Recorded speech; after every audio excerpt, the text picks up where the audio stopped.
Buenas tardes o buenas noches, dependiendo de donde se encuentre uno, y bienvenidos a una nueva actividad englobada dentro del evento que se conoce como la Las Comic.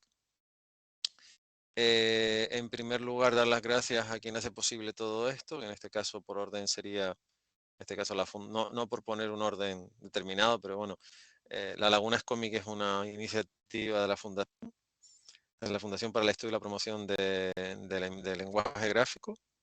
Yo añado cinematográfico porque es Fundación Cinemas Cómic, a la Cátedra Cultural Moebius de Lenguaje Gráfico por el soporte y por la ayuda que está dando para que el cómic se estudie de una forma seria, rigurosa y académica, cosa que ahora se le había negado en repetidas ocasiones hasta prácticamente ayer por la mañana.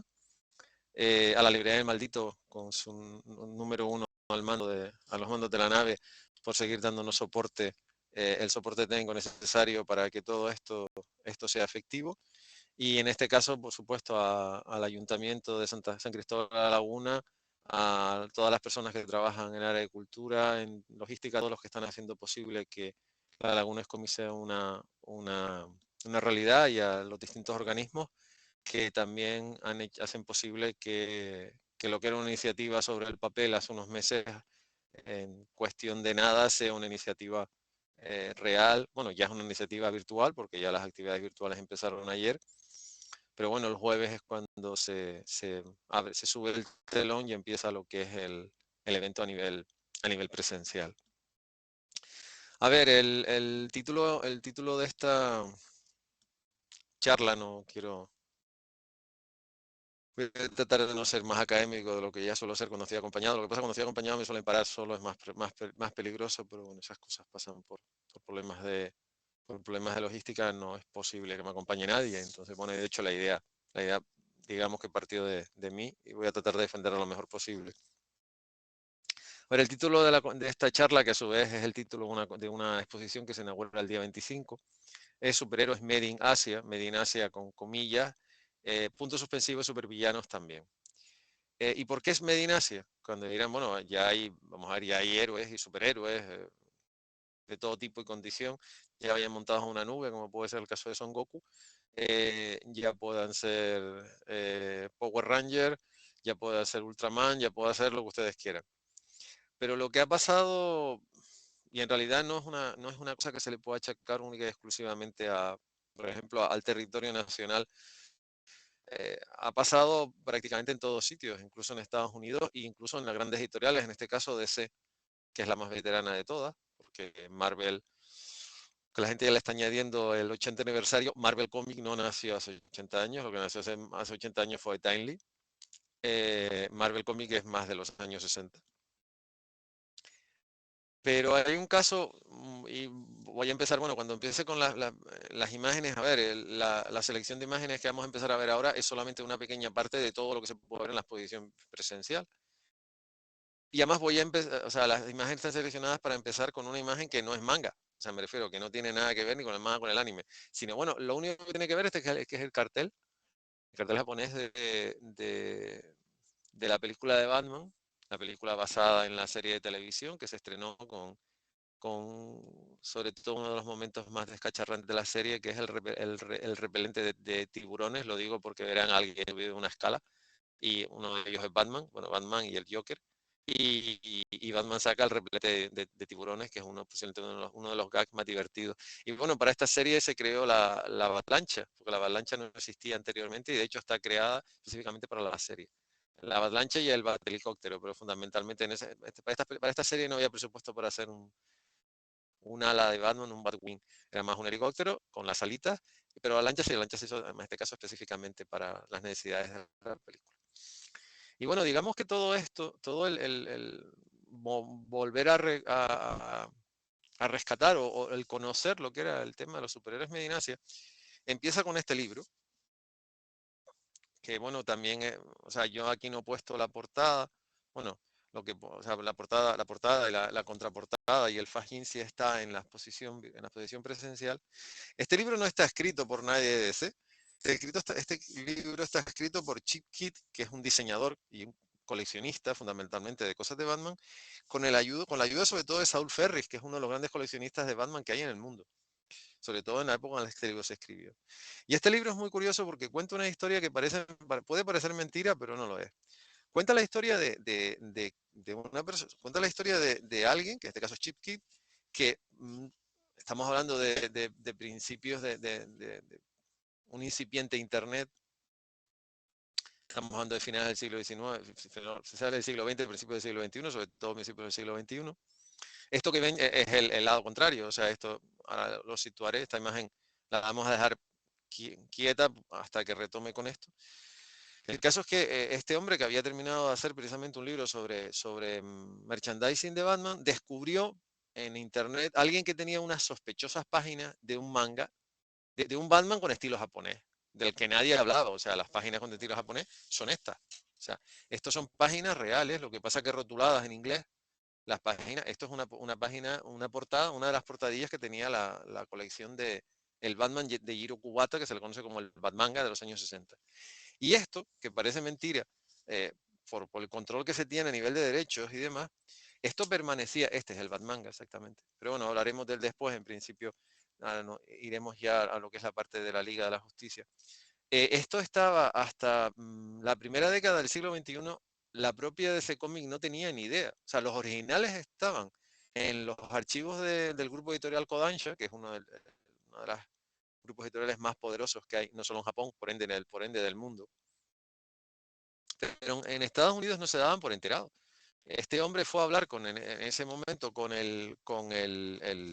digamos, él era el editor en jefe, además él lo cuenta, este libro, además te pone también un resumen de merchandising y toda la historia de cosas que se hacían en ese momento. Y él fue a hablar en ese momento, Paul Levis, que era el presidente de ese cómic, y le planteó la idea. Le dijo, mira, he descubierto esto, ¿quieres hacer un libro? Y el otro le dijo, ¿y esto de dónde ha salido? Entonces, en realidad, parte del problema con estas historias es que han permanecido mucho tiempo ocultas. Entonces, si damos un salto exponencial, porque esto es de los años 60, la imagen que han visto antes, que es la portada del primer número de Batman and the Justice League, que esto es obra completa de Shiori Teshigori, que es una niña, una artista conocida sobre todo por haber trabajado en Los Caballeros del Zodíaco. Esto es del año 2018, el último número, el cuarto número, en principio sale este año, 2024, y es una versión manga, como verán, en esta página se ve, en la siguiente, bueno, y en esta también se ve. Bueno, esto no es, esto es de otra serie, pero bueno, en principio, no, esta es de la misma serie, sí, exactamente, perdón. Esto es el añadido que pone, porque este personaje per se no, sí, este caso, Rui Aramilla, exactamente, es un chico que acaba de llegar a Gotham buscando a los padres que han desaparecido hace un año. Esto es ya digamos que una adaptación de coger el grupo de superhéroes más famoso que hay, con permiso de los X-Men y los Cuatro Fantásticos, y por supuesto los Vengadores, sobre todo cinematográficamente hablando. En este caso, coger la Liga de la Justicia clásica con Superman, Batman, Wonder Woman, Green Lantern, Cyborg y Aquaman. Este es el Batman dibujado por esta chica. Y darle, o sea, darle lo que sería el lustre de manga, adaptarlo a las necesidades del manga, pero partiendo partiendo del estilo, las herramientas y la forma de narrar del manga contemporáneo. A ver, en el caso, por ejemplo, de esta serie, junto al Joker, que es un personaje muy agradecido de dibujar, se sitúa un personaje que se llama, esta es la portada del número 3, porque además juega también con el Flash y el Reverse Flash, el otro Flash, pero fíjense que el Batman es totalmente manga en ese aspecto, y sobre todo como lo ves delante. Esta mujer crea un arcano personaje que se llama Akorou, que también se le conoce como Kiito Aramilla, que es el chico el chico que vimos en una página anterior, y este personaje, esta especie de demonio arcano, eso forma parte de la propia mitología, de la propia forma de contar las historias en el manga. Pero en realidad es una serie de la Justice League hecha en Japón. Que además muchas de estas cosas primero se publican en Japón y después se publican en Estados Unidos, y también ha pasado, digamos que el reverso, series, mangas que se publican directamente en el mercado norteamericano y después se publican en Japón. Esto es de los últimos años, esto es una de las primeras cosas y por supuesto, a ver, tiene una estética, vamos a ver, y además yo lo comento en el texto de la función, es muy épica, porque es muy épica, muy manga, pero sobre todo eso está tremendamente bien planteada. Entonces, siguiendo, esto es una de las cosas, es difícil de catalogar, el Superman versus Meshi. Esto es, o sea, el guión es de Satoshi Miyagawa y los lápices son de Kai Kitago, y esto es el recorrido culinario de Superman por Japón comiendo en todo sitio que se precie. Y después se va llevando al resto de la Liga de la Justicia, porque en la segunda portada sale Superman con Batman cargado. O sea, esto es, a ver, viene a ser una especie como de ruta culinaria japonesa con el hombre de acero. Es difícil de catalogar. En realidad esta serie es muy difícil de catalogar. Es un disparate muy bien hecho, pero un disparate. O sea, y verán también, o sea, es Superman, pero a ver la forma. Aunque el flequito le queda exactamente igual, pero muy manga. Esto son las típicas cosas que a ver, este tipo de cómic, este tipo de manga, son muy habituales en Japón. Lo que pasa es que, claro, en este caso estamos tratando con Superman, que es una de las, es la sagrada trilogía de DC, es Superman, Batman y Wonder Woman. Y bueno, ya hemos visto Superman de Justice League, ahora vemos Superman versus Meshi. A ver, esto se publicó entre el año pasado y principios de este año, y esta es la tercera serie que se publicó prácticamente de forma consecutiva, que a partir del mes de septiembre, que es el Batman Justice Buster, que está escrito por Eiichi Shimizu, y el dibujo y las páginas son de Tomohiro Shimoguchi. A ver, esto es una especie de adaptar a Batman a una estética muy japonesa, el personaje lleva realmente una armadura, es muy cibernético, porque es muy cibernético, pero en realidad también es muy crepuscular, o sea, es un Batman muy solitario, como es su personaje, aunque va intercambiando las cosas, pero tiene ese, eh, yo comento en el texto que tiene una sensibilidad muy de las películas de Akira Kurosawa, las películas de Samurai, y ese regusto crepuscular de la persona que, o sea, no que esté al final, en este caso es un poco el concepto de western crepuscular de Sam Peckinpah, que ya es al final de su vida. No es el caso precisamente de este Batman, pero sí la forma en que lo plantea es muy crepuscular. Estas tres series están, o sea, las dos anteriores, porque la de la Justice League se empezó a publicar en el 2018, aunque presumiblemente se termina este año. Estas dos se publicaron a partir de finales del año pasado, de 2023. Pero la que es realmente fantástica, que es la siguiente en Discordia. Bueno, y en este caso, a ver, una de las razones por las cuales la serie tiene la estética que tiene también es que los autores eh, son responsables de la serie gráfica Ultraman 2012, que es, esto se publicó por el 45 aniversario de la creación de Ultraman, que es el creador original se llamaba Eiji Subaraya, que Ultraman es uno de los personajes de los héroes más famosos y con más versiones y con más impronta dentro de la cultura popular japonesa. Y eso evidentemente, y esto no deja de ser una mezcla de muchas cosas, pero evidentemente este Batman no tiene, a nivel estético tiene poco que ver con el Batman que podemos ver en una serie norteamericana, pero en realidad está muy bien planteado también. Pero bueno, la última serie que se publicó en esto, a partir del año pasado, es la que ahora van a ver que es esta. Vamos a ver, esto es de las cosas más descacharrantes, ocurrentes y bien planteadas que se han hecho en muchas décadas. Esto es Joker, One Operation Joker, y ustedes lo que ven ahí es un bebito absolutamente adorable, porque además es un bebé. O sea, creo que en el capítulo 14 o 15 es cuando ese bebito, que resulta ser, vamos a ver, no lleva la capuchita de Batman porque queda mono, no, es Bruce Wayne. A ver, lo que hacen, no voy a contar mucho, pero en realidad lo que voy a contar yo creo que es un acicate para leer la serie. O sea, Joker está, típico enfrentamiento Batman versus Joker, y el que se cae una especie de contenedor con una sustancia extraña es Batman. Y cuando el Joker va a ver qué pasa, lo que se encuentra es esto, un bebito. Entonces, hay dos opciones. La opción A es que el Joker, que es un salvaje, se mate al bebito. Y la opción B es que se quede con el bebito. ¿Por qué? Porque el Joker llega en su perturbadamente, que no está perturbada, y dice, bueno, si me quedo sin Batman, me quedo sin mi alter ego, o sea, me quedo sin mi yin y yang. Entonces, todo lo que se le ocurre es criar a Batman, en ese caso al bebito, como que, en teoría se crearía Batman para que acabe siendo su antagonista. Pero claro, hay un problema. Pues que es que los bebitos no vienen con manual de instrucciones. Entonces, eso que ven ustedes aquí es el Joker tratando de cambiarle el pañalito a esa cosa tan mona que está ahí. Pero claro, hay un problema, es que tú tienes que saber qué talla de pañal lleva el bebo.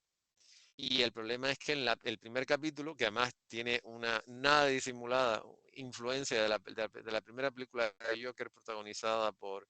eh, ay, no me va a salir. eh, ay, bueno, ya me saldrá, me imagino. Que se estrenó hace poco. Ah, Joaquín Phoenix. Tiene una página que es tal cual una secuencia, una imagen de esa película. El problema es que en esa secuencia, en esa imagen, tú ves a Joker cargado con dos bolsas que están llenas de pañales. Pero, ¿cuál es el problema? Que el Joker ha ido a comprar pañales y no se ha dado cuenta de que el bebito es muy chico y ha comprado pañales muy grandes. Además lo dice, no me lo puedo creer, no me di cuenta y compré la talla más grande de pañales. ¿Eso significa que ahora tendré que volver al supermercado? Y ya ha abierto uno de los paquetes, con lo que no puede devolverlo. Pero ¿qué pasa con los otros tres? Y mientras el bebo está llorando. Y esto es el Joker. A ver, si ven aquí, ven que el Joker le está dando un Batmóvil al bebo. Y detrás está una Harley Quinn absolutamente, vamos, enamorada tanto de su querido, que es el Joker, como del bebito. A ver, estas son las cosas que demuestran no solo que vivimos en la aldea global, en una aldea global, sino que se puede coger una idea y mejorarla. O sea, estas cosas son demasiado atrevidas para el mercado anglosajón. Es muy raro. Suelen venir nuevamente de gente de fuera, pero esto llevar a la máxima potencia el disparate. O sea, que Joker, porque además la serie es mucho más compleja. O sea, Joker tiene que pasar por todo lo que cualquier papá o mamá tienen que pasar, porque después tiene que buscar un colegio, tiene que ser el padre perfecto, tiene que llevarlo. O sea, el niño empieza ya a comer de otra manera, se tiene que levantar. Es el proceso de cómo el Joker, que es la antítesis del bien, tiene que ser bueno precisamente para que Batman, en este caso Bruce Wayne, crezca con unos principios que lo lleven a ser Batman. Y entonces el Joker vuelva a tener el antagonista por excelencia. A ver, absolutamente, está muy bien planteada, está muy bien dibujada, está muy bien contada. Y aparte es eso, es una idea, digamos, que solamente se lo pudiera correr, digamos, vamos quizá a eso, al tándem Satoshi Miyagawa y Keisuke Gotou, que desde aquí lo felicito porque vamos, es absolutamente descacharrante, pero absolutamente genial. Entonces, vamos a ver, esto es lo que pasa ahora. Esto se publicó en 2023-2024, pero esto no es exclusivo de ahora. Para empezar a entender de qué va la historia, tendríamos que irnos mucho tiempo antes. A ver, en el año 2004 se publicó una serie muy recomendable que es el Spider-Man India, de la que hablaremos después. Pero hablo ahora de ella porque los creadores del Spider-Man India, que son Chirag Devarayan, Suresh Shetaraman y Yevan Jikan, acuñaron un término que se llama transcreación, el cual quería explicar que esta versión hindú del vecino no era una mera traducción de la versión anglosajona, sino toda una reinvención del personaje y de su mismo origen. Bueno, pues nada, el caso es que esto empieza aquí. Esto que ustedes ven es el cartel de la película que se estrenó, que no deja de ser juntar varios capítulos de el Superman protagonizada por George Reeves, serie que ha estado muy denostada hasta ayer por la mañana, serie que tiene algunos de los momentos más geniales y sobre todo hay un capítulo que no es de Superman, que es de I Love Lucy, donde sale Superman, que es posiblemente uno de los mejores capítulos de la historia de la televisión. Y sobre todo porque George Reeves es un Superman que nunca se lo tomó demasiado en serio. En realidad él no era Superman, él era Clark Kent. Yo creo que ese es el primer problema. Que en cierta manera Christopher Reeve no solo comparte apellidos, sino también era muy Clark Kent, casi más que Superman. El caso es que cuando se estrenó esta serie, primero fue una película, hicieron dos películas y después estrenaron la serie, que son 5 temporadas. Y esta serie, que se llama Las aventuras de Superman, Adventure of Superman, duró entre 1952 y 1958. En esta serie, bueno, aquí todavía está Philip Coates, a partir de la segunda temporada es Noel Darling o Noel Neil, que es, es la primera gran Lois Lane. No es que esta mujer lo hiciera mal, pero la otra lo hacía realmente bien. Y el caso es que cuando esta serie estrenó en Japón fue un hit absoluto. Piensen que estamos hablando de mediados de los años 50, cuando la televisión acababa de empezar. Esta serie era en blanco y negro al principio, después en color. O sea, tuvo la transposición, así como Superman, el Batman ya es totalmente en color, aunque en España las televisiones fueran en blanco y negro, por poner un ejemplo. En Estados Unidos no. Y el caso es que cuando se estrenó esta serie, ya hubo un editor en Japón que dijo, ¿por qué no hacemos una versión japonesa o que los japoneses entiendan de Superman? Vamos a ver, hay una cosa que tienen que entender, y perdón por la parte académica que siempre toca. La parte académica es que hay que entender que Japón estuvo ocupado por las tropas aliadas después del final de la Segunda Guerra Mundial, fundamentalmente por los Estados Unidos, pero también había británicos, australianos, neozelandeses, desde 1945 a 1952. Y sobre todo los anglosajones, los norteamericanos y los británicos, iban cargados de cómic. O se los mandaban por correo porque, vamos, el cómic seguía siendo, era todo esto es pre-Casa de Brujas, que la Casa de Brujas, su momento álgido, sobre todo entre el 52 y el 54, 52 y 55. Pero el cómic seguía siendo uno de los entretenimientos, el cómic y la literatura pulp seguían siendo los entretenimientos por excelencia, amén del cine, el cine y la radio, la televisión empezó en la década de los 50. Entonces, digamos que hay una generación de jóvenes, de niños japoneses, que después han sido, evidentemente, que después se han convertido muchos en grandes autores de manga, que crecieron viendo estos cómics, no los entendían porque no entendían el idioma. A partir de la década, sobre todo de los 60, ya el inglés se empezó a imponer en el sistema de educación japonés y ya los niños empezaron a entender lo que no pasaba en Estados Unidos, que los niños no sabían japonés, pero los niños japoneses sabían japonés y también sabían inglés. El caso es que cuando llegó esta serie se planteó no hacer una transmutación entera, sino adaptar Superman a la mentalidad. Entonces, la siguiente imagen que van a ver, porque esto desgraciadamente, este Superman, que es el Superman de Tatsuo Yoshida, que se hizo entre el 59 y 60, no existe una versión en no existe una versión en inglés, y es muy difícil conseguir los tomos, los 14 tomos que se publicaron en japonés.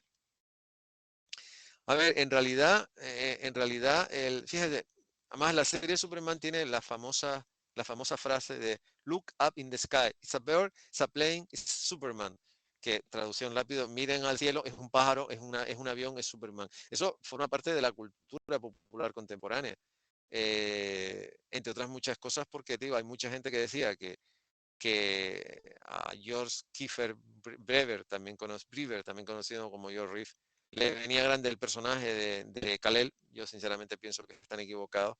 Pero el caso es que cuando se adaptó esta serie, la adaptó una persona que para las nuevas generaciones no le suena lo más mínimo, porque no le suena lo más mínimo. Pero a ver, el señor en cuestión es responsable de una de las series, vamos a decir, más emblemáticas de manga y de anime que han existido. De hecho, fue el segundo anime que se estrenó en España. Este señor es responsable de lo que se conoció en Japón como, voy a decirlo bien porque no tengo intención de meter la pata, sí, como Gogo, no, bueno, esto es lo siguiente, pero bueno, dejen esta imagen ahí y seguimos hablando. El Maha Go Go Go, Match Go Go Go, Speed Racer o Meteoro en nuestro país, y la Batalla de los Planetas o Comando G en nuestro país a nivel de, porque él después montó un estudio de animación que fue el que hizo Speed Racer y después hizo la Batalla de los Planetas. A ver, el caso es que esta adaptación, de la que se sabe bastante poco porque es muy difícil conseguir documentación, en realidad más o menos sigue a pie juntillas. La única diferencia es que las cosas se publicaban bueno, como está escrito este libro, o sea, se lee en formato oriental. Y el tema es que este hombre buscó soluciones bastante ingeniosas para algunas de las cosas. Y sobre todo, bueno, es una de las cosas curiosas que se cuentan de esta serie, es que, claro, por ejemplo, Superman empezó a ser conocido, pero no así Batman. Entonces, en los 14 volúmenes aparece Batman que Batman no fue conocido en Japón hasta prácticamente una década después. Pero el caso es que es digamos que es el primer superhéroe medio en Asia en cuanto a que ya hay algunas cosas, algunas licencias, algunos cambios en cuanto al material original. O sea, se adapta al material original con cierta libertad. La verdad es que le daban bastante libertad, las cosas como son. El mejor ejemplo es el Batman de Jiro Kubata, pero bueno, en este caso, el Batman de este hombre, el Batman de Tatsuo Yoshida, es el primer ejemplo de coger una serie hiper famosa como podía ser Superman y tratar de adaptarla al mercado japonés. El caso es que en 1966 se estrena la serie de Batman, la famosa serie de, de las onomatopeyas, la famosa serie a ver, la famosa serie de la cultura pop por excelencia, porque ese es el Batman de la cultura pop de los años 60. Y el caso es que pasa más o menos lo mismo. De hecho, a Jiro Kubata le ofrecieron hacer el Superman a finales de los años 50 y él con la agenda que tenía ya era un artista más conocido que podía ser quien lo hizo después, él tuvo que declinar la oferta. Pero el caso, porque ya en este caso Kubata había hecho cosas, sobre todo lo más significativo era el Octavo Man o The Eighth Man, que es una serie que además, aparte de beber muchísimo de Osamu Tezuka, de su Astro Boy, también es una suerte de superhéroe. Pero el caso es que, a ver, el caso es cuando se estrenó la serie, la famosa serie de Batman, producida en este caso por Greenway Production y 20th Century Fox Television, se empezó a emitir a partir del 12 de enero del 66 y protagonizada, por supuesto, por Adam West y Burt Ward en el papel de Batman y Robin, o el famoso dúo dinámico. Esta serie se estrenó en Japón de la mano de Fuji Television y, a ver, fue como un huracán. O sea, por aquí, fue como casi casi la antesala de Godzilla, o sea, pariente de Godzilla. Claro, esto es una adaptación. A ver, el Kubata partió le dieron un montón de números americanos y los adaptó. ¿Cuál es la diferencia? La diferencia es que un número americano, un comic book americano de antes y de ahora son 22, 24 páginas. Y por ejemplo, la primera historia, que está basada en el Batman 180, que es la que ustedes están viendo aquí, es unas páginas, Kubata la adapta creo que en 62 páginas. Entonces, claro, el tema es que 22 páginas está muy constreñido, muy condicionado que además se ve, o sea, basta con, perdón, el libro está al revés, porque el libro es muy grande, eh, basta con ver cualquiera de estas historias, a ver si encuentro, bueno, sí, más es que mira, este sería tal cual como se publicó, o sea, aquí tienes una página y la siguiente página aquí. O sea, este Batman demuestra que, a ver, que las posibilidades que el formato manga le ofrecía a los superhéroes una, un campo de acción que no tenían los cómics anglosajones. Pero es que además Jiro Kubata es una persona que supo entender muy bien. O sea, estamos hablando de que DC estaba, en cierta manera, tratando de.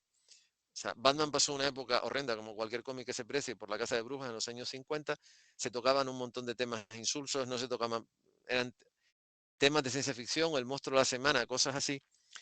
Y cuando entra Julius Schwartz, que es uno de los grandes, grandes editores que ha habido en el mundo gráfico, a National Comic Publication, de ese cómic todavía no existía, eso es una cosa de los años 70, y es cuando Gardner Fox, Carmine Infantino, William Dozer crean, por ejemplo, a Batgirl.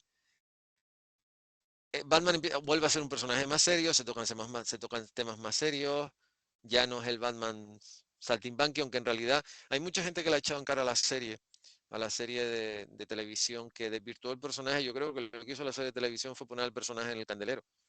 Eh, Japón es un buen ejemplo, pero en cualquier sitio, de hecho todavía se sigue hablando de la serie, bueno, y la música y todo. O sea, y hace 2 años han vuelto a sacar otra colección más de figuras y el coche sigue siendo. Y fíjense esta imagen, esta doble página. Esto raramente se ve en un cómic, y sobre todo estamos hablando de los años 60. Esto se hizo en los años 60, 66, 67. Eh, Esta es la edición que sacó un montón de tiempo después, que es la única edición en inglés, aparte de este libro. Que estas son los 3 tomos que publicó DC, que este es el Batman de Jiro Kubata, y bueno, aquí está, de hecho, de aquí está sacada la imagen que han visto antes. Y esto, bueno, el tema es que no se publicaba en color, pero sí se utilizaban distintas tintas.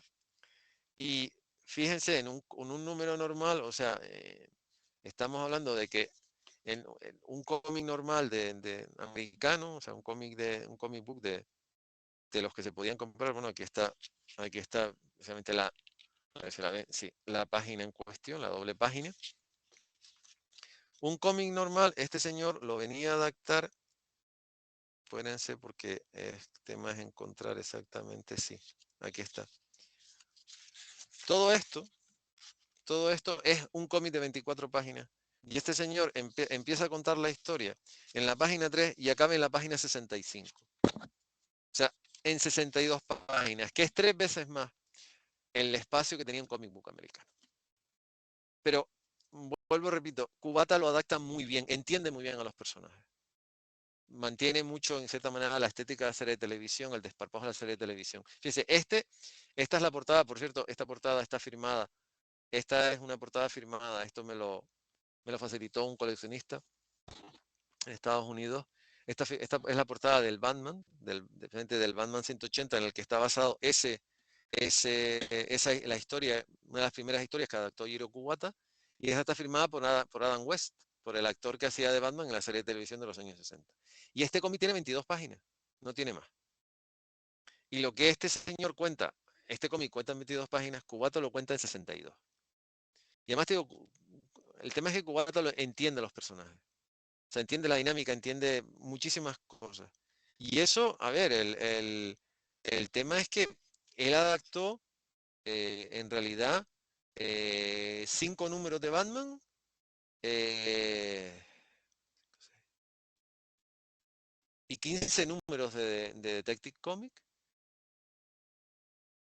Esos cómics sumarían todos juntos 672 páginas y si te pones a ver lo que hizo este señor, Kubata dibuja 1014 páginas. O sea, Kubata prácticamente le añade a las historias de Batman 400 páginas más. El tema es que el libro de Chip Kit es difícil de conseguir y esta edición DC la sacó en el año 2014-2015, sacó una edición y nunca jamás. Con lo que este Batman viene siendo también una de las asignaturas pendientes porque aunque quieras leerlo, es bastante complicado y además no existe versión en castellano, o sea, me refiero, existe versión en inglés solamente.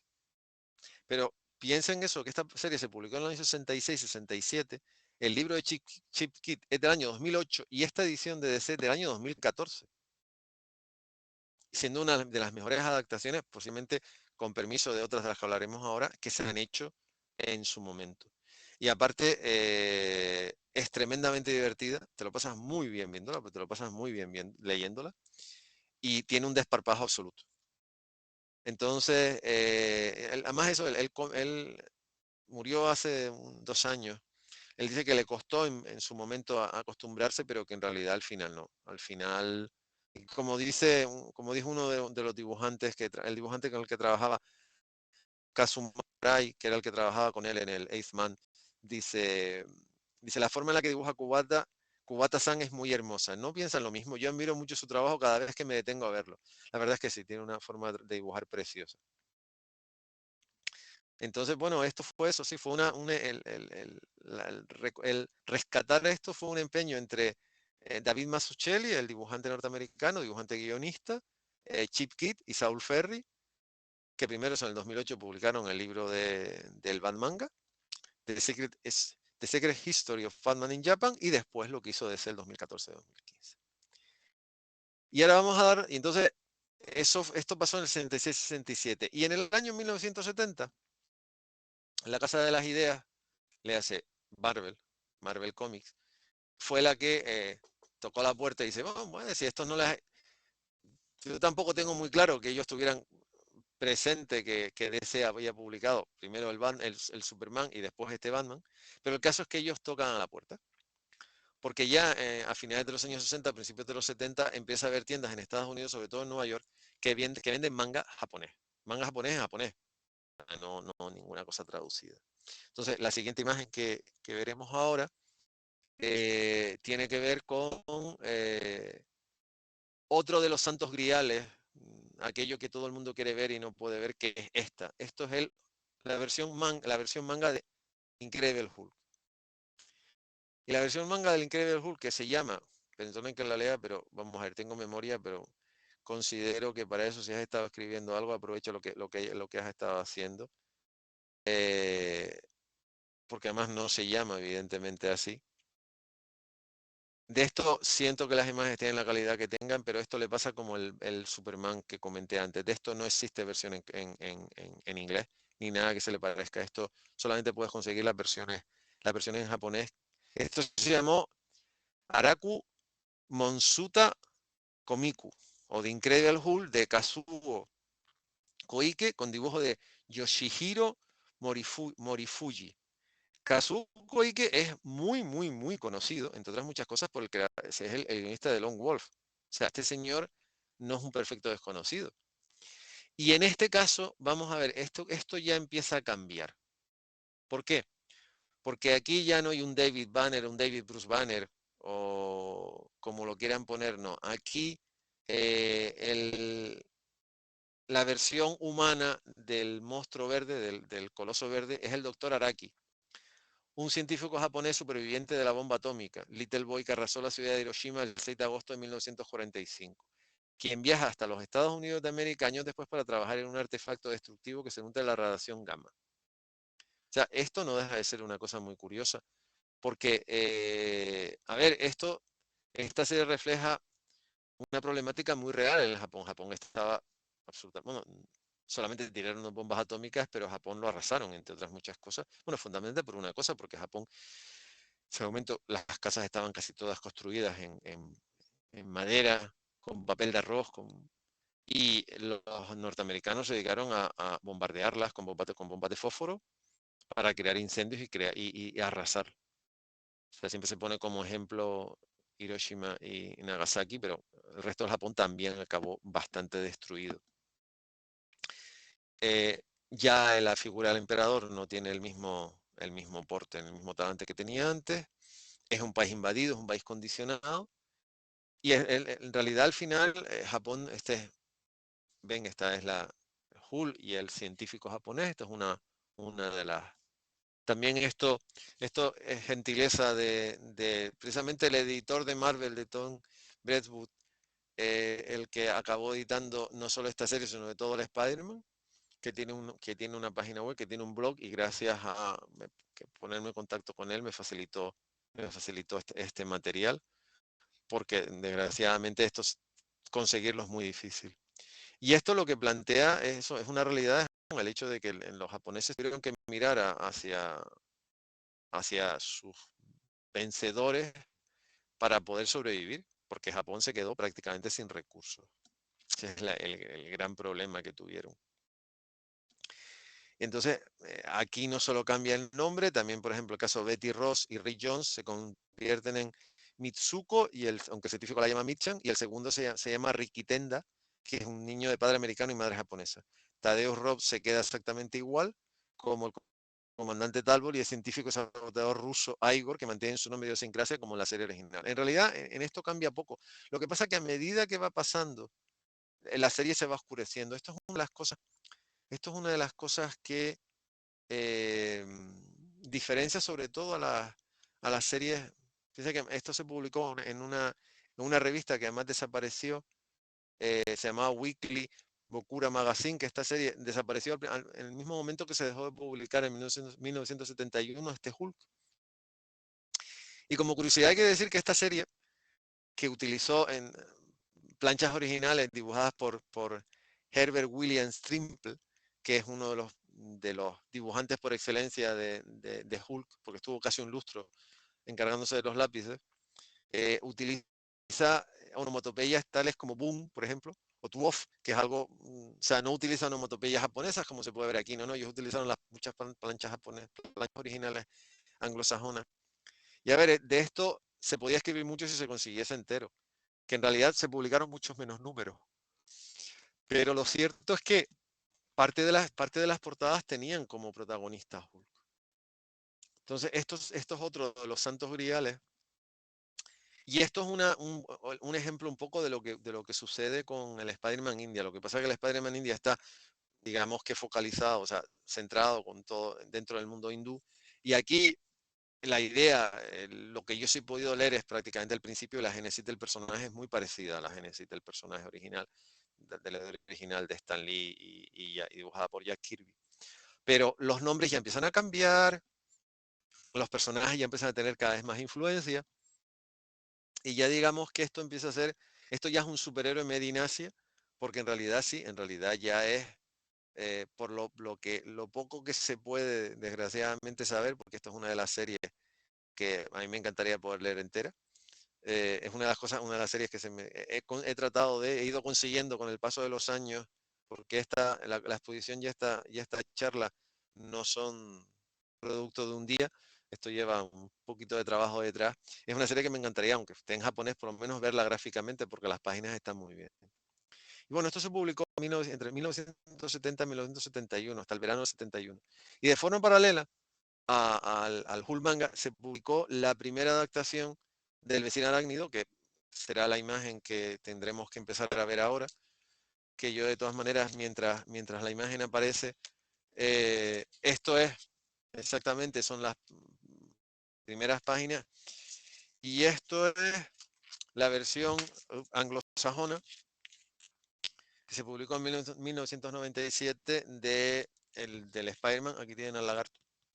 Y esto es la versión en formato grapa, en formato comic book, de algo que se publicó en tomo en Japón, porque en realidad en Japón se publicó en varios tomos.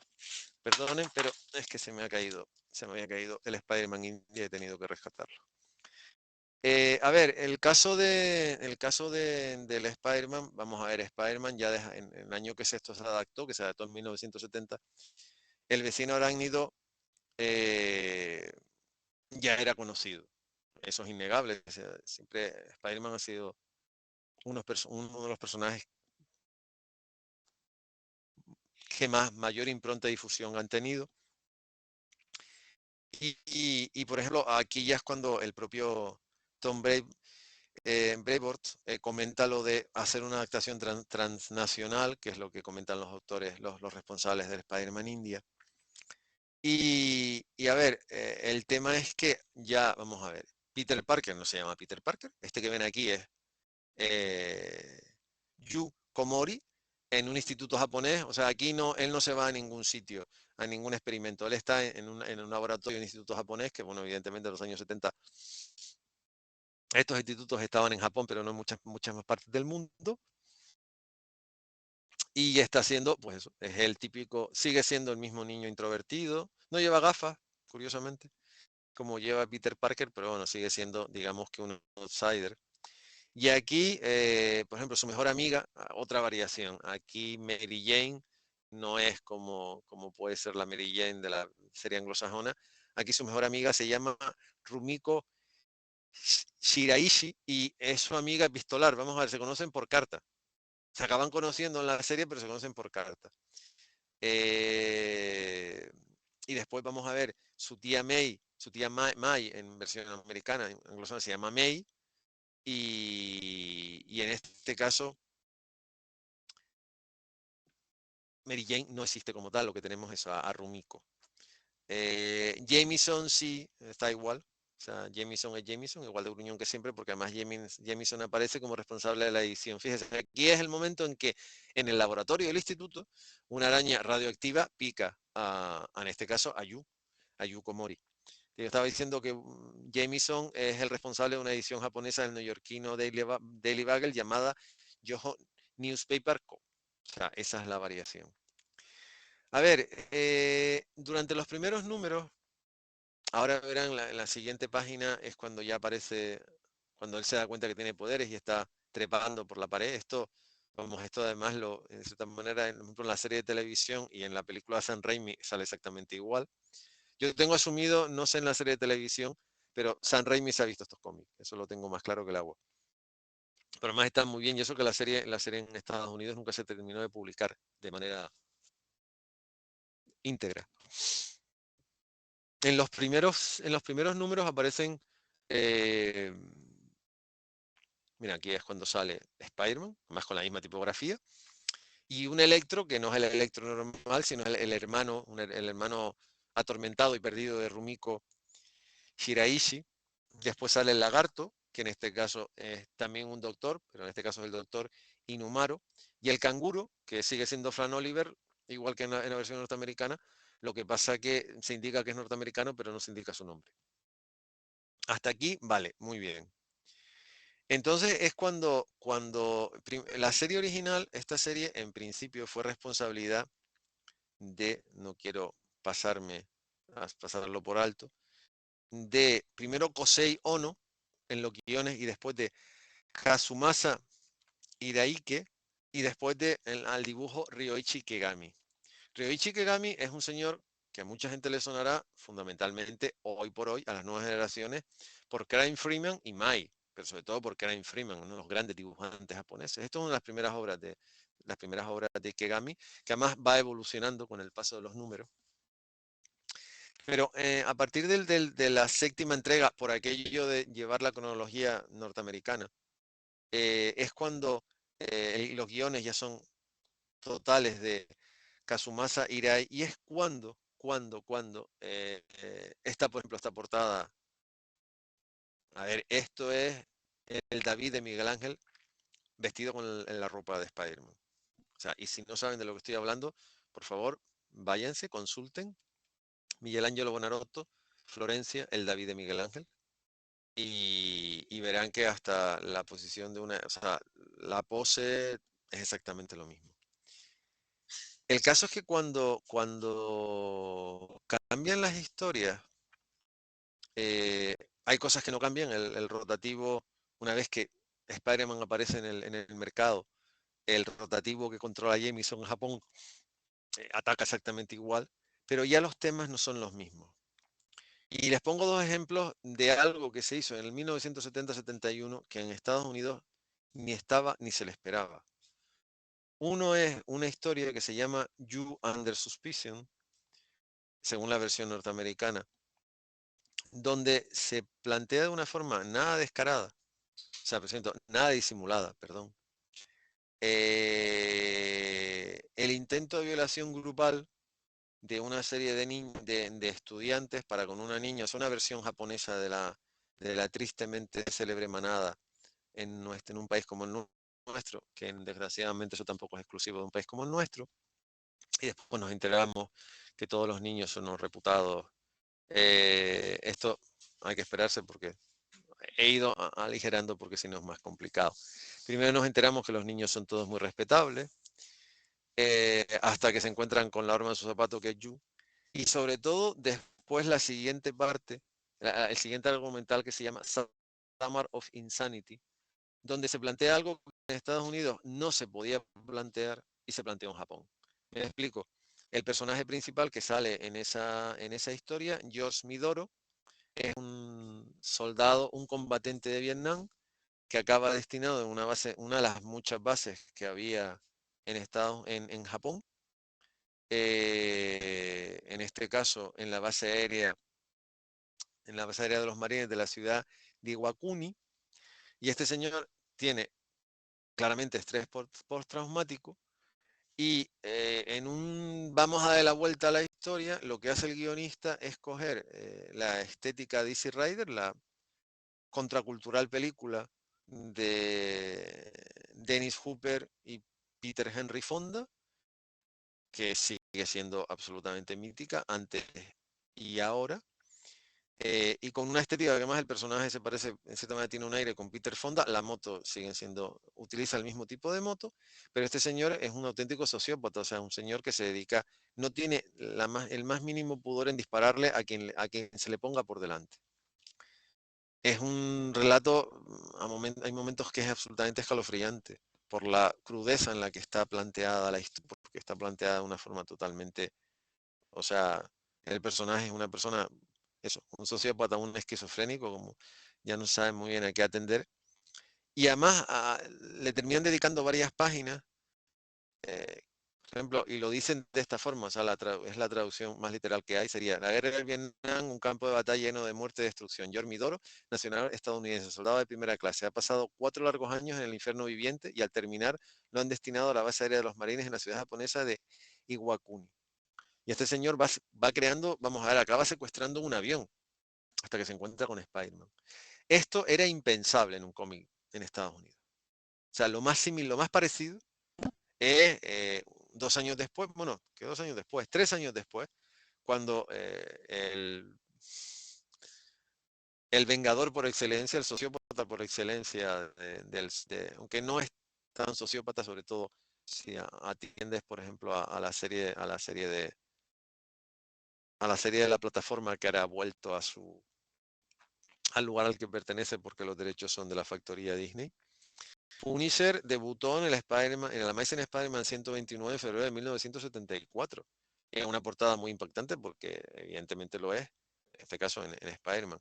Pero para nada es Yormi Doro. O sea, no tiene absolutamente nada que ver. La serie se dejó de publicar, no publicaron todos los arcos argumentales, solamente publicaron 31 números. Después, con el tiempo, como todo, el tiempo pone a todos en su sitio. En el año 2003 la reeditaron en Japón en 5 números. Esta es la edición japonesa. Miren el tamaño, está todo en Japón. Miren la página que vieron antes, esto está ahí en perfecto japonés. Aquí dice soy Spider-Man, pero lo dice en Japón, no tiene traducción. Y esta es las dos portadas que son de Ikegami, que están hechas específicamente para esta edición. Y aquí se ve pues la portada, la contraportada, esto está en un perfectísimo japonés. O sea, no, y esta edición es una edición publicada en Japón en el año 2003, en este formato, pero casi más pequeño. Bueno, hay mangas que se publican en España, sí. Bueno, y aquí se ve lo que les estaba contando. Aquí lo pueden ver perfectamente. O sea, el orden de lectura es el mismo orden de lectura que es. Bueno, y aquí está contada. Fíjense, esta es la historia precisamente, esta es el Spider-Man J. Pero le voy a poner este individuo que ha montado en la moto. Este individuo que ha montado en la moto, este individuo que se ve aquí, ese es Yormi Doro. Y como verán, va en una moto totalmente en plan Easy Rider. Y esta es la edición, digo, sobre todo lo que me parece muy bonito son las portadas, son muy japonesas. Y bueno, y el personaje, como verán, son totalmente japonés. Lo siguiente, que es la imagen que estábamos viendo antes, perdón no por tener que ir para adelante y para atrás, es la siguiente adaptación, que es el Spider-Man J, que esto es un disparate de Yamanaka Akira, muy divertido, muy divertido, muy divertido. Se publicó en una revista japonesa llamada Comic Bom Bom, que al final son 2 tomos, y además estos son totalmente las aventuras de desventura de Kakeru Amano, el nuevo alter ego, que no deja de ser es una especie de... Cuando Spider-Man se encontró en el universo de Son Goku, porque lo único que le falta es ir encima de la nube, por decirlo de una forma clara, es excesiva, no sé, es muy, muy divertida, porque es muy, muy divertida. Bueno, tiene unos villanos que se llaman, por ejemplo, Lord Gokibu, Dragonfly o B-Warrior Toads, Goraigas, aunque en realidad es un Transformer, pero vamos a dejarlo ahí. No vamos a meter más personajes de los que ya tiene. Esto se publicó en 2 tomos en Estados Unidos. Bueno, tienen el creador de esto tiene el desparpajo de dar una versión manga de los 4 Fantásticos y de Víctor Fondún absolutamente descacharrante, pero descacharrante también. A ver, y después, por supuesto, aparece una Electra, un Enter Electra. Yo digo que esta Electra, fíjense la forma en la que está, o sea, la forma en que plantea las historias, o sea, no, es esto es manga, manga, manga, manga, manga. O sea, el Spider-Man de Ikegami, hombre, también le pasaba lo mismo, o sea, desarrolla, por ejemplo, en 3 números lo que en un cómic americano se desarrollaría en 1, pero esto es totalmente manga, en formato más pequeño.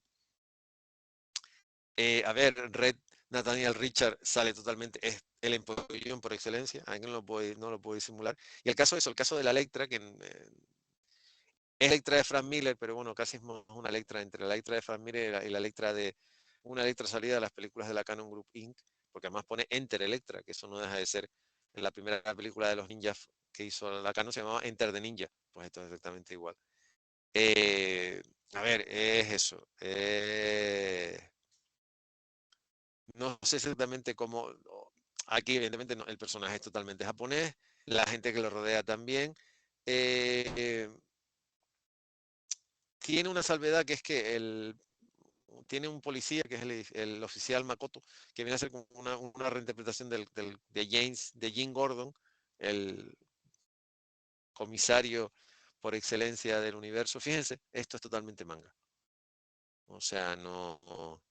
Esto se publicó en Japón entre 2004 y 2005 y después en Estados Unidos se publicó en la serie que se llamaba Spider-Man Family y después recopilada en 2 tomos que era Japanese Night y Japanese Days. A ver, es eso, es manga.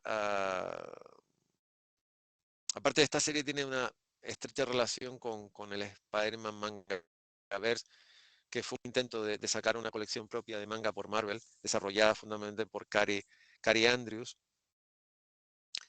que es lo que pasa es que se está hecha directamente en Estados Unidos. Y una de las cosas más curiosas que tiene esa serie, lo que sería de Spider-Man Mangaverse, es el Daredevil, que no tiene nada que ver con el Daredevil que ahora todo el mundo conoce gracias a la televisión. En este caso lo bautizaron como The Devil Hunter. Y tiene un traje que parece más sacado de la mitología demoníaca japonesa que otra cosa. A ver, yo lo digo, o sea, esta serie es eso.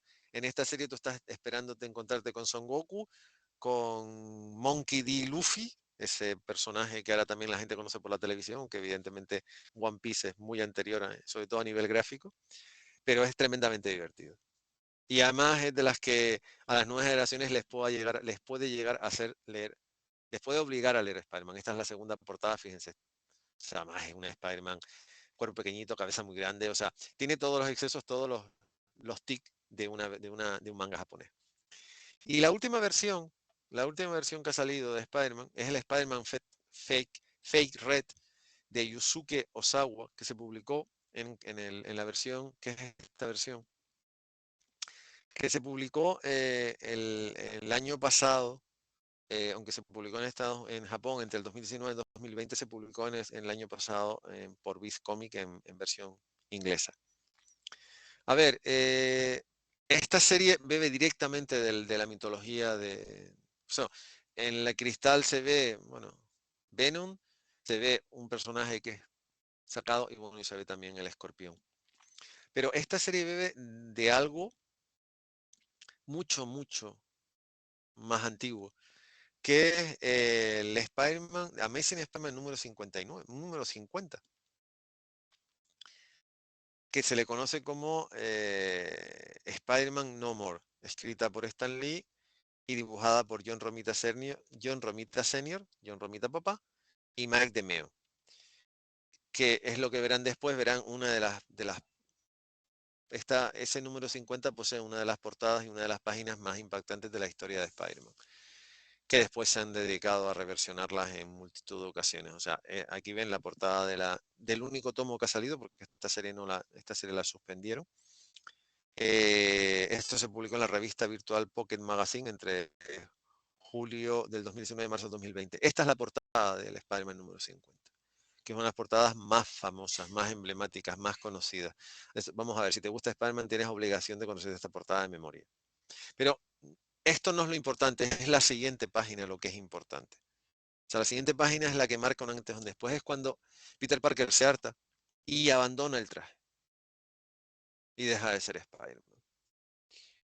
Esto evidentemente, bueno, imagínense más en ese momento Spider-Man con 50 números no dejaba de ser una de las series más populares de cómic, dentro y fuera de Estados Unidos. Y era en el año 67, o sea, todavía le quedaba mucho.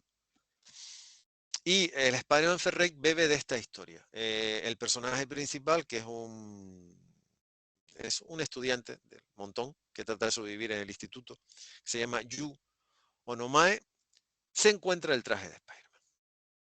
Él no es atlético para nada, él trata de, pero no es atlético para nada. El caso es que se pone el traje, que piensa no, pero se lo pone. Y entonces es cuando se da cuenta de, anda, y a lo mejor esto mola. En realidad el traje es una especie de, el traje él sufre una catarsis porque pasa de ser una persona apocada a tratar de ser quien no es, digamos que sin manual de instrucciones. Es como el granero americano que consigue el traje, pero no, el manual de instrucciones se le pierde. Y en realidad quien le acaba, en cierta manera, enseñando es esa chica que nunca le haría caso, que en este caso se llama Emma Pearson. Eh, y claro, el tema es ese, el tema es que partes de una charada y, y se vas encontrando, pues bueno, o sea, Tía May aparece, Mary Jane, Seal, un cibernético blindado escorpión, el desmedido ratos atormentado veneno. Y por supuesto el Jameson y el Spider-Man de verdad que aparece con el traje negro. A ver, esa es una serie que parte de una premisa bastante seria, que parte de un número original también bastante serio, como es el Spider-Man número 50.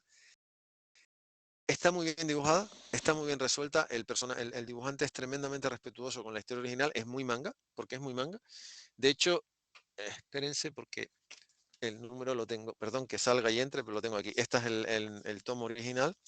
Eh, Está muy bien dibujado, o sea, muy bien resuelto. O sea, les pondré, bueno, esta es la versión japo de Mary Jane. O sea, sigue habiendo un tío bien. Esta es la versión japonesa de Mary Jane, que sigue siendo Mary Jane, tan explosiva como siempre, muy japonesa, pero sigue siendo Mary Jane.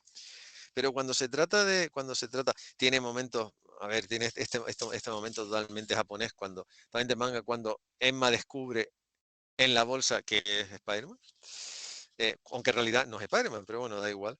Y es el hecho de cómo él trata de sobrevivir eso, trata de sobrevivir sin tener realmente ni una preparación física, ni una mentalidad, y por supuesto no tiene poderes. Lo único que tiene es, vamos a ver, y fíjense, esto es totalmente manga. O sea, tiene el fluido arácnido, pero nadita más. La verdad es que es una pena que no la dejas en terminar. Esto es una serie que yo creo que podía haber dado sobre todo eso, porque parte de una premisa tremendamente clásica, que es la premisa de el Spider-Man número 50. Y ahora es cuando pasamos a la siguiente imagen, ponen otra vez por los saltos, que es el Spider-Man India, del que se han publicado dos miniseries.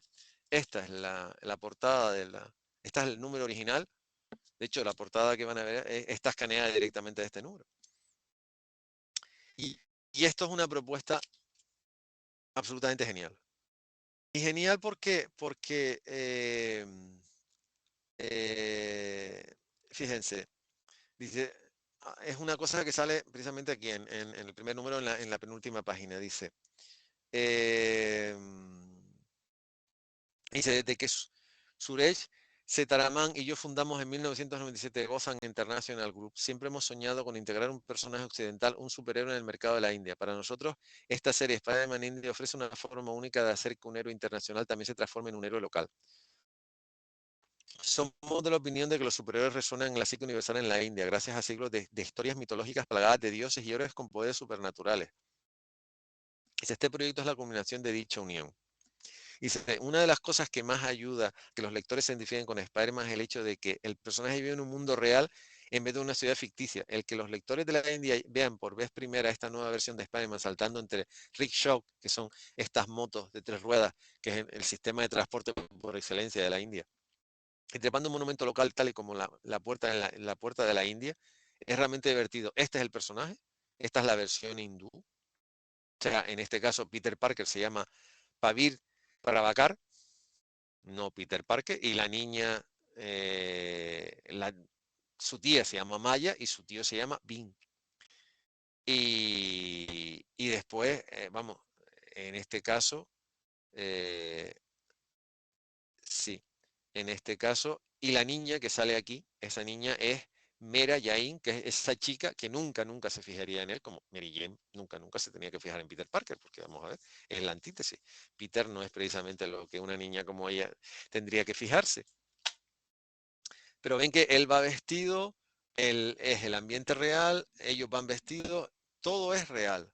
Esa es una de las cosas que yo creo que además es eso, o sea, eh, después, bueno, por supuesto le dan la vuelta, el Norman Osborn eh, se convierte en Nalin Oberoi, un señor del crimen con tendencia a invocar a milenarios demonios de verno mitológico hindú, y de igual modo que el doctor Otto Ganter Octavio está en una versión demoníaca con tentáculos místicos y todo eso está muy bien.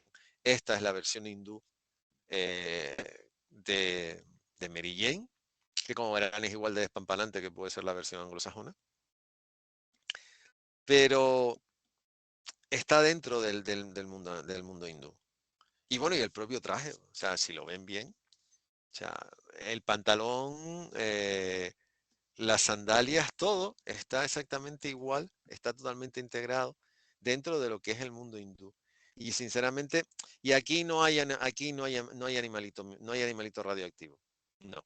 Aquí es una entidad mística, que verán que esto no, esta es la entidad mística que transforma al personaje en lo que es, y además le da los poderes de la araña, porque la araña es un insecto increíble, tiene una fuerza increíble, tiene la capacidad que tiene de, o sea, la tela de araña a nivel de ingeniería es un prodigio, y entonces en realidad es una transmutación completa, porque completa.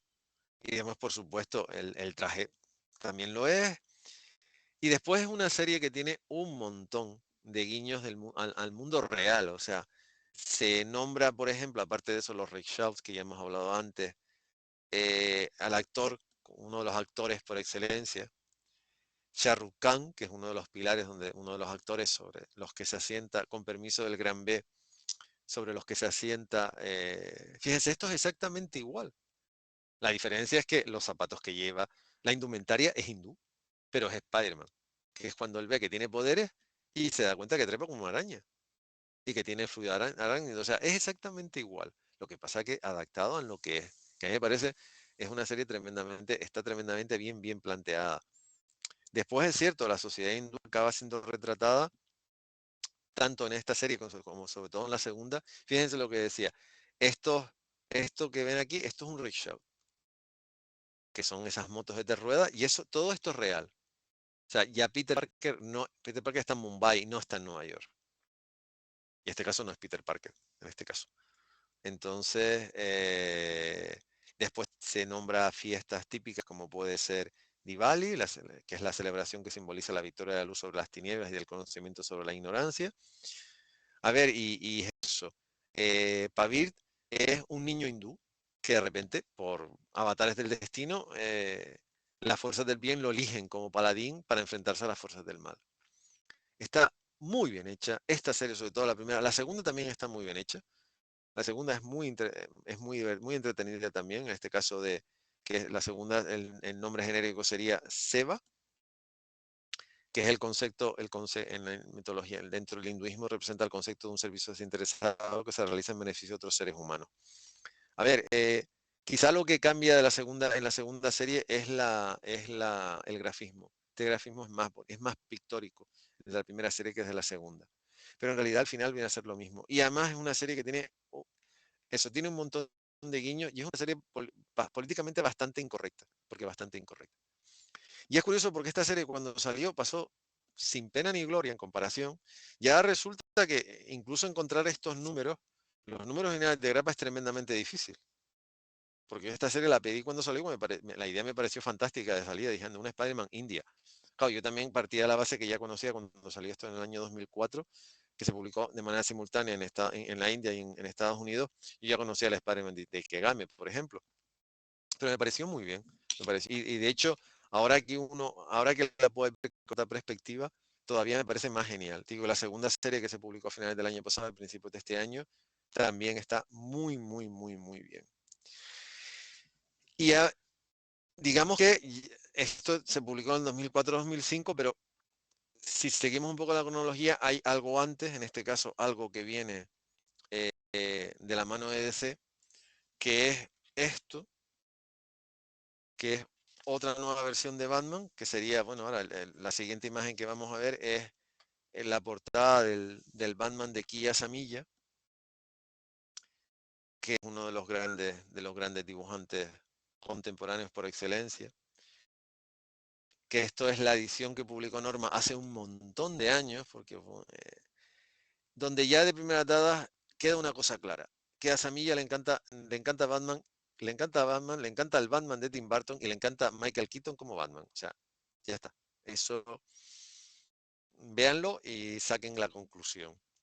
También esto se publicó en España hace muchos años y se ha vuelto a publicar en España el año pasado otra vez. Y esto que ven aquí es el primer tomo, porque en España se publicó, este es el primer tomo alemán, que tiene la salvedad de que te incluye al principio de todo, a ver si consigo abrirlo, sí, eh, este póster de Batman. A ver, aquí volvemos un poco al punto de partida en cuanto a que este Batman sí es Bruce Wayne. Lo que pasa que, como hacen el resto de los autores, aquí el tema es que es un viaje entre, primero es Batman en Gotham y después Batman en Tokio. Es bueno, Kiya Samilla se llama Michitaka Kikuchi, pero lo conocemos todos como Kiya Samilla. A ver, el Batman, el hijo de los sueños, para Samilla fue vamos, cuando le dijeron si lo quería hacer, él dijo que sí, yo creo que en japonés, en inglés, en chino y en cualquier otro idioma que se pusiera a mano. Aquí todo se articula en la figura de Yokunagi, una joven periodista, quien además es la sobrina de Kenji Tomioka, el presidente de la todopoderosa empresa farmacéutica del mismo nombre. Y ella se va a Gotham porque quiere conocer a Batman. Y lo primero que hace es llegar y encontrarse con uno de los sociópatas por excelencia del universo de Batman, que es Harvey Dent, también conocido como Dos Caras. Ese señor que tira una moneda al aire, depende por dónde caiga, te mata o no te mata. Así de simple. O sea, un ex fiscal de Gotham, perturbado, que, pues, que tiene una dualidad de bueno o malo, que aquí la curiosidad, en la edición de Norma, que se lee normalmente esta edición, no, esta edición se lee en formato japo. Pero en la edición de Norma, como estaba hecha con el nivel de, digamos que la forma de lectura, eh, Dos Caras estaba al revés. O sea, la cicatriz estaba por el otro lado. Pero bueno, Dos Caras sigue siendo. Y fíjense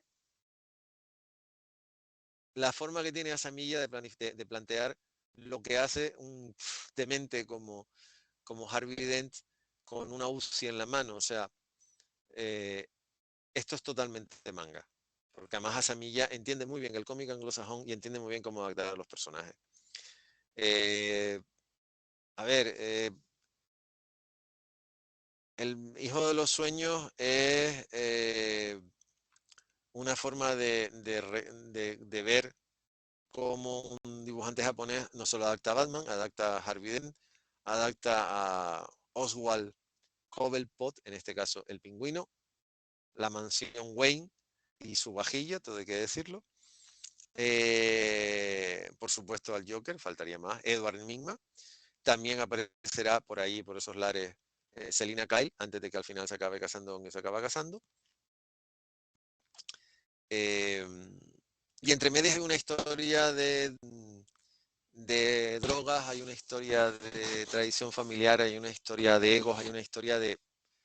A ver, en ese aspecto es muy de muñecas rusas que abres la muñeca y abres otra muñeca y abres otra muñeca y siempre te encuentras otra muñeca, pero el tema es que las muñecas no son iguales. Las muñecas rusas cuando las vas abriendo la misma muñeca más pequeñita. Aquí, según vas abriendo la muñeca es más pequeña, pero con la cara totalmente deformada. O sea, a medida que vas abriendo las muñecas, cada vez están más tintadas de una suerte de pesadilla que no sabes al final muy bien si lo que estás viendo es real o no. A ver, Asamilla se mueve muy bien también en esos territorios, no deja de ser responsable de Salem Moebius o Dark Angel. Y en la forma en que tiene de plantear los personajes, claro, digamos que es exagerado. O sea, aquí ven a Bruce Wayne y a la protagonista femenina que no tiene nada que ver con, evidentemente es en este caso, del mundo japonés. O sea, Yoku es muy japo. Esto que ven aquí, por ejemplo, es uno de los malos. Y este Batman es un Batman, eso, un Batman cibernético. Es un Batman con armadura, pero con armadura medieval. Digamos también a Samilla bebe mucho de Legend of Dark Knight, esa serie donde se contaban un poco esas historias que como que no se habían podido contar antes, no se habían querido contar antes.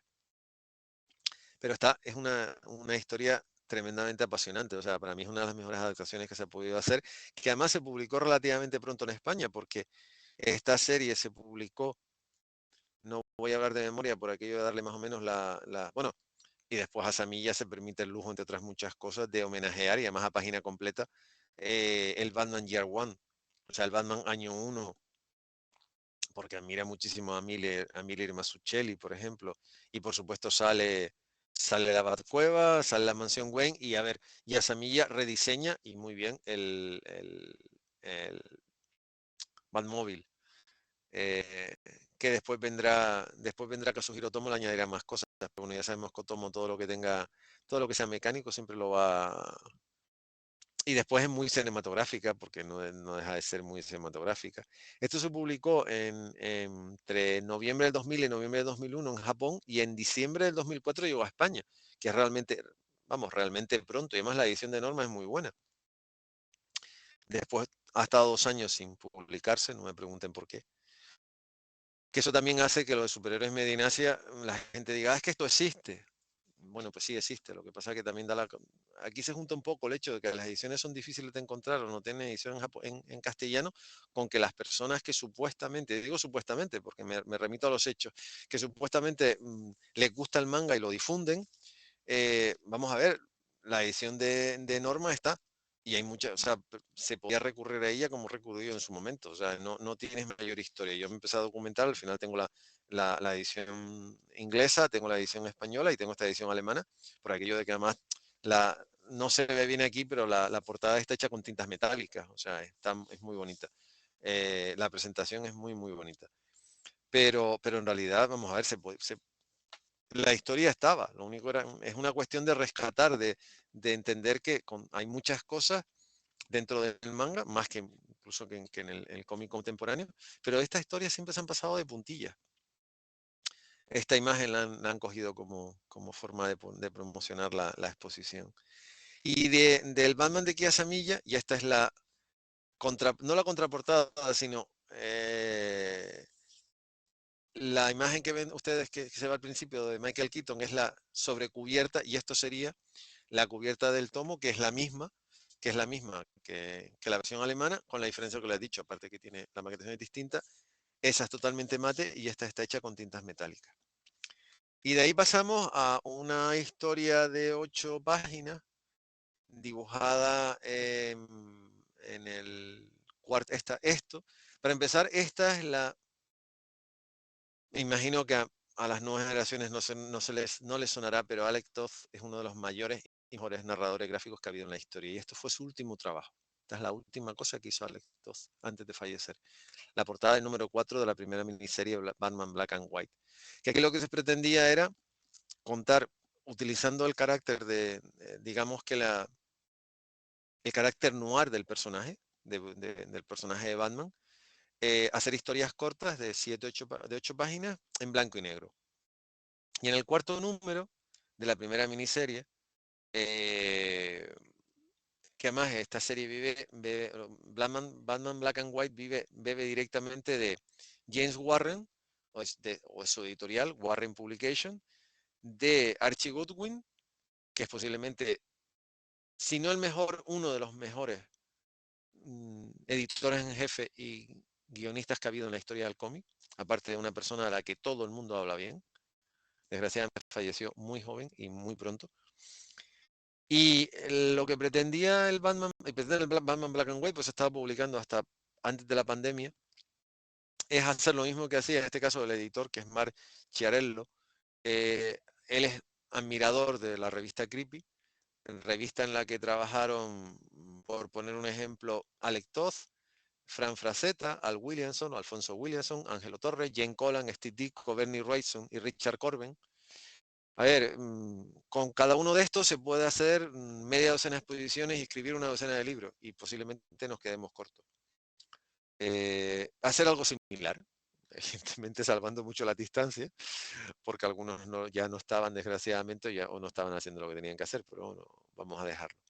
Y entonces en el cuarto número le dieron la oportunidad de, en una historia al que vamos a ver, las 3 siguientes páginas son de este señor, un señor que se llama Katsuhiro Otomo, conocido por, entre otras muchas cosas, por el manga y la versión animada de Akira, por Steam Boy, por cualquier cosa, porque Otomo es responsable de, sobre todo, de que el primero fue Osamu Tezuka, 3 décadas antes, y en los años 80 la invasión sobre todo del anime fue una consecuencia directa de Akira, película que en realidad no está hecha para entenderla, sino está hecha para verla. Para entender a Akira tienes que leerte el manga. Y también es una persona que conoce mucho el mundo anglosajón. Ha estado, de hecho, cuando se hizo Akira se publicó en Estados Unidos. Él fue a Marvel, la publicó Marvel y estuvo en Estados Unidos. Y esta historia de 8 páginas se llama The Third Mask. ¿Cómo diría yo? Esto viene a ser como si Batman se hubiese despertado en Neo Tokio junto con Shotaro Kaneda, Tetsuo Shima y el resto de los protagonistas de Akira. O sea, Shotaro Kaneda es ese niño que lleva esa emblemática, he dicho emblemática moto de color rojo. Si no les suena, les recomiendo que se vean la segunda secuencia de Ready Player One.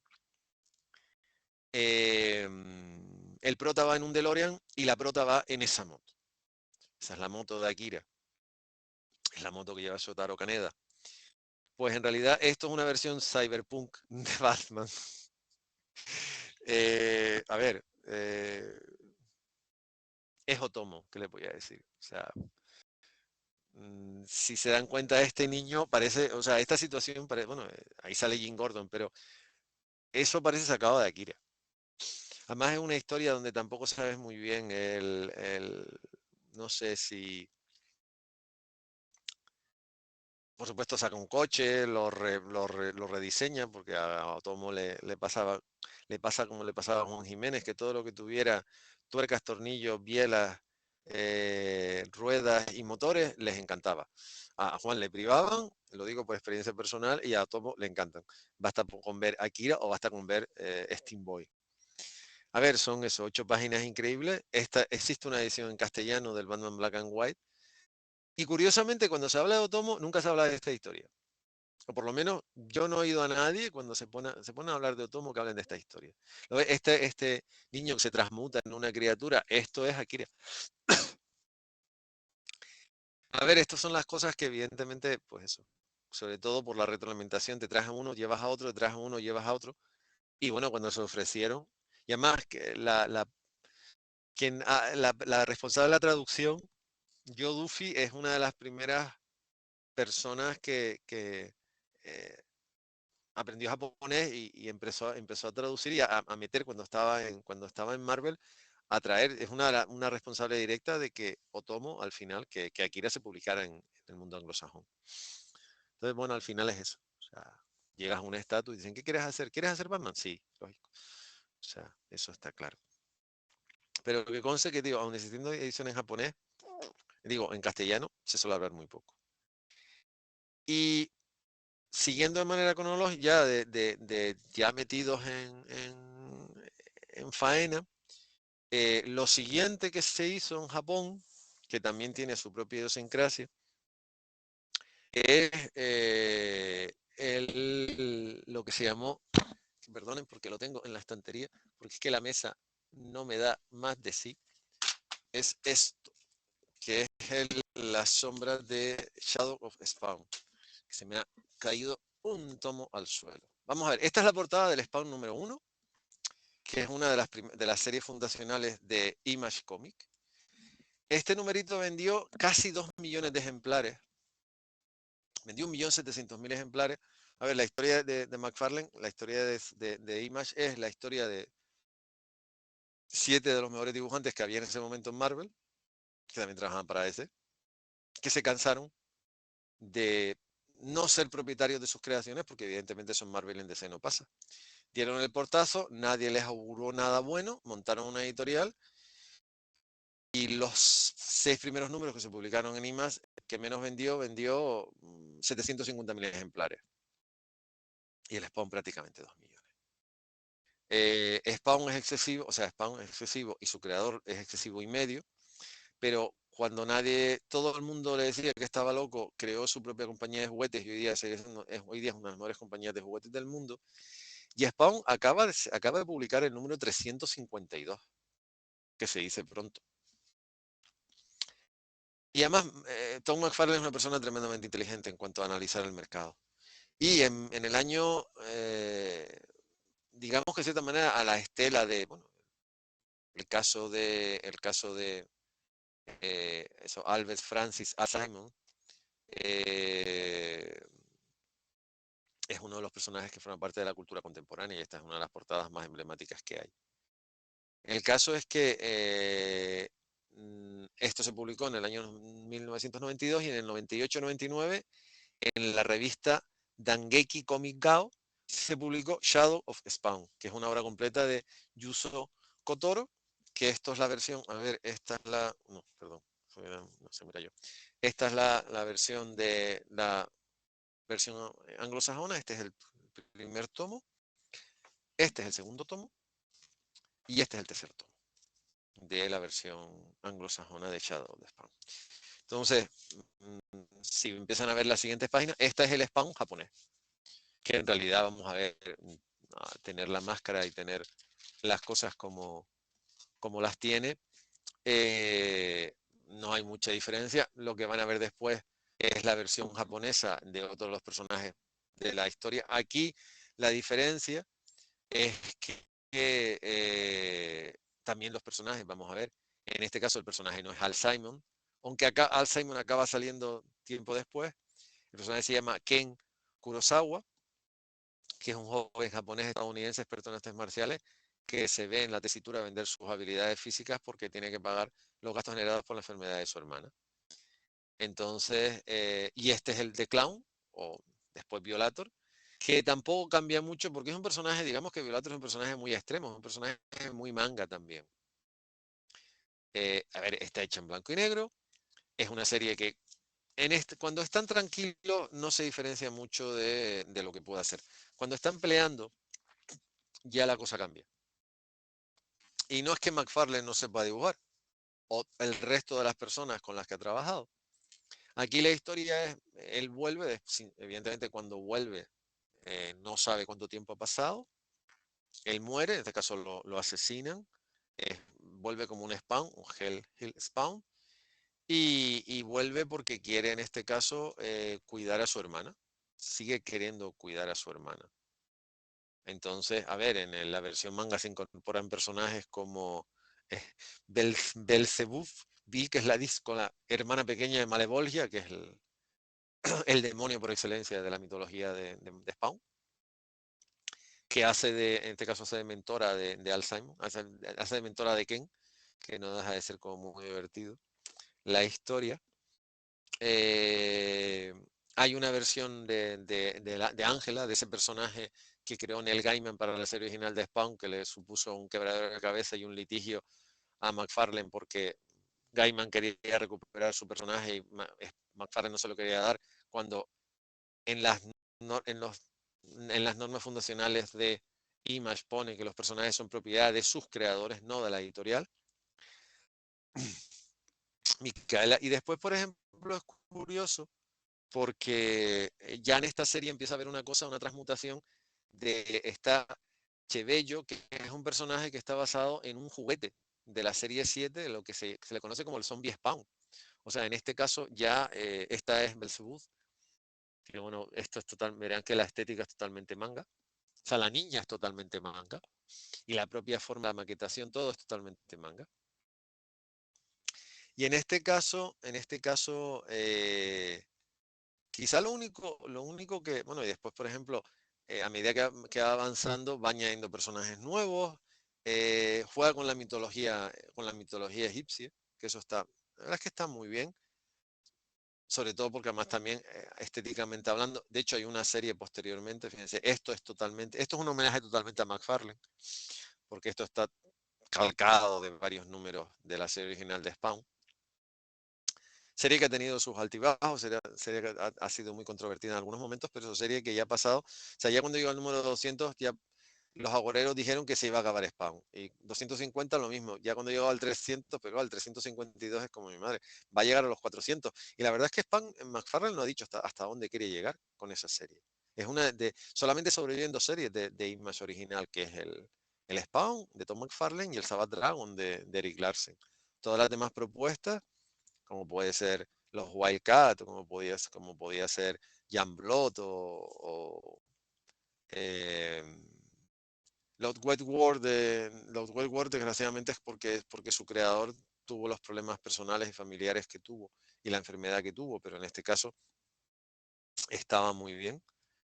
Pero en realidad las únicas series que sobreviven de la creación de IMAX, que ya tiene más de 30 años, son Spawn y Savage Dragon. El caso es que, a ver, la serie está bien, pero es innegable, porque es innegable que hay momentos en los que la serie se interrumpe. De hecho, la serie se termina cuando en la última página se queda un cliffhanger, o sea, la puerta abierta a una continuación que nunca llegó. Publicaron los 3 números, puede que siga, pero además en la serie, por ejemplo, hay detalles que además te digo, muchos de los detalles están tomados directamente de la colección de figuras, que es una de las colecciones. Este personaje, este personaje de aquí, este personaje de la serie de la ese Manuel, estos Anubis, esta es la versión del demonio Anubis, por ejemplo. Y este personaje, que es el enterrador, por hacer la traducción más literal, esto está sacado de la serie de figuras. O sea, porque además en Japón hay todo, no solo una mitología de Spawn, sino hay cosas creadas específicamente para el mercado japonés. Porque en ese aspecto el Japón genera y devora todo lo que se pone por delante.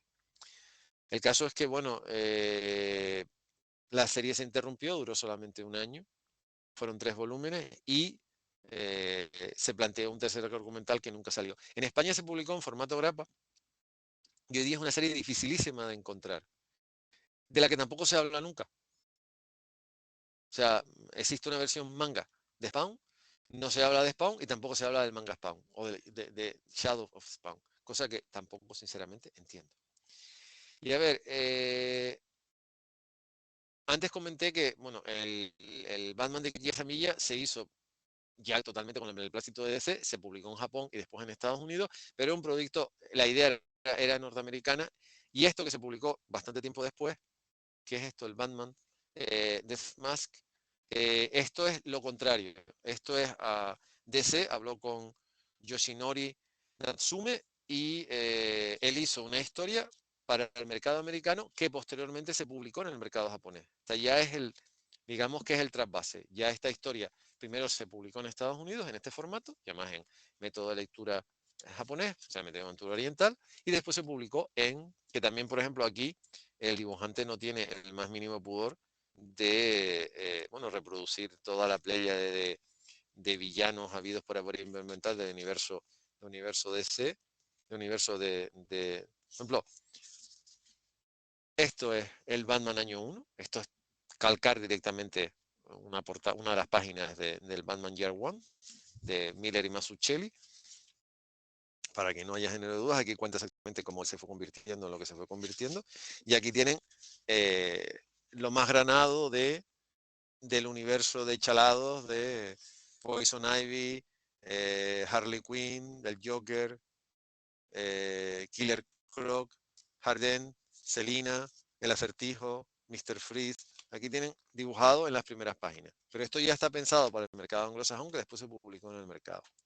Y el último ejemplo, que ya esto sí que está publicado directamente en Estados Unidos, que lo publicó Marvel, pero vamos, el sesgo que tiene es absoluto, que se publicó en el sello Tsunami, en el difunto sello Tsunami, porque duró bien poquito el pobre, que solamente duró realmente 2 años, de 2003 al 2005, en el que se publicaron series tan válidas como puede ser Los Runaway, que tuvieron una serie que también, la serie de televisión la produjo Hulu y también fue una serie que se terminó suspendiendo. Trataron de eh, reflotar Los Nuevos Mutantes con una serie que no estuvo mal, pero la verdad es que no solamente duró ese número. Y la serie que antes salió la portada, que era Por favor, que es la versión, una versión totalmente manga, de un personaje que por sí es muy manga, que es Lobezno. El título, el snitz, es el ruido que hacen las garras cuando salen. Y esto es, vamos a ver, esto es, si Lobezno, porque antes, vamos a ver, voy a hacer una aclaración. En el año 1992, coincidiendo con el estreno de la serie de animación, la primera serie de animación de los X-Men, X-Men Animated Series, se publicó el manga, pero el manga no dejaba de ser una adaptación de los capítulos. O sea, se publicaron un montón de tomitos donde se adaptaban directamente los capítulos de la serie de televisión a formato manga. No está mal, pero tampoco es que ofrezcan nada distinto. Esto no. Esto es como coger a Lobezno y meterlo dentro de la saga de Matrix con algún que otro toque, si me apuran mucho, tiene hasta una cierta reminiscencia hasta con Dune, como ustedes prefieren. En este caso hay una desagradable, viaja en el futuro, en el año 2058, a merced de unas desagradables y destructivas criaturas llamadas mandates, porque se encuentra con una niña que la lleva, que la acaba conduciendo hasta este periodo. A ver, esta locura en el buen sentido, porque la locura en el buen sentido, porque además está muy, muy bien resuelta. La obra es de Sutome Nihei, que llegó al mercado, esto se publicó en el año 2003. Es una propuesta de Marvel y está pensado totalmente para el mercado anglosajón, pero es muy manga. Y si ven las siguientes páginas, las páginas que yo seleccioné no para la exposición, fíjense, esto es totalmente manga. Esta es la niña que se llama Fusa. Sí, creo que se llama Fusa, y es la que la lleva a este mundo. Y a ver, la estética es totalmente manga. Y es que en realidad el personaje de Lobez no da para cualquier cosa. O sea, literalmente sirve lo mismo para un roto que para un descosido.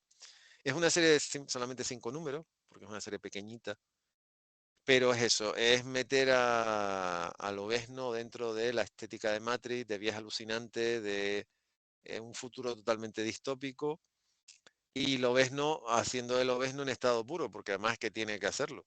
O sea, en realidad no le queda más remedio. O sea, la siguiente página, vamos a ver las siguientes páginas, creo que yo seleccioné 2 páginas más. Fíjense, esto es pues un conjunto de muchas cosas, porque es un conjunto de muchas cosas. Pero a ver, está muy bien, además todo está muy exagerado. Fíjense, las garras son mucho más largas, el pelo, todo está en función de las herramientas que evidentemente sabe manejar su creador. Esto después se publicó allí también, pero en este caso está pensado directamente para el mercado americano. Y bueno, y esto de principios del siglo XXI, y después han ido pasando, ha habido distintas intentonas, y al final ya lo que se ha llegado es que en este caso, lo que les dije al principio, que ya DC directamente se va con el archivo y se busca autores japoneses para que hagan cosas como las que les planteé al principio. En realidad, lo que ahora mismo, una de las cosas que faltan, que es verdad que existe una edición, además existe una versión Magua, también una versión manga, pero sobre todo Magua, de Los Vengadores por autores coreanos. Lo que falta, fíjense, esta portada es totalmente manga, porque es totalmente manga, es realmente un manga. O sea, es manga. Lo que pasa es que esto se publicó en formato comic book. Es, por ejemplo, una versión de los X-Men en manga, no la que sacaron en su día, sino una versión nueva, una versión más acorde. Pero en realidad lo que pretende esta charla, como lo que pretende la exposición, como lo que ha pretendido el ensayo que da, digamos que el ensayo teórico que da soporte a todo esto, es hacerles ver sobre todo a las personas que les gusta el manga, que ya el manga en su momento, eso en los años 50, en los años 60, en los años 70, aportó un montón de cosas a los superhéroes creados en el mundo anglosajón que los superhéroes anglosajones no eran capaces de. Ahora se tocan historias muchísimo más serias. Ahora en Spider-Man sí. A ver, de todas maneras, hay una historia protagonizada por la Gata Negra, Daredevil, Spider-Man y Rondador Nocturno que se llama El mal que hacen los hombres, donde te enteras que a Felicia Harley la violan cuando está en college, pero no lo plantea, o sea, no es de la forma que lo plantea, sigue sin ser tan salvaje o explícito como lo que plantea Ikegami, como lo que dibuja Ikegami en su Spider-Man. O sea, y es cierto que... Y Frank Castle hace las barbaridades que hace, pero siempre con, no sé, una cierta ironía.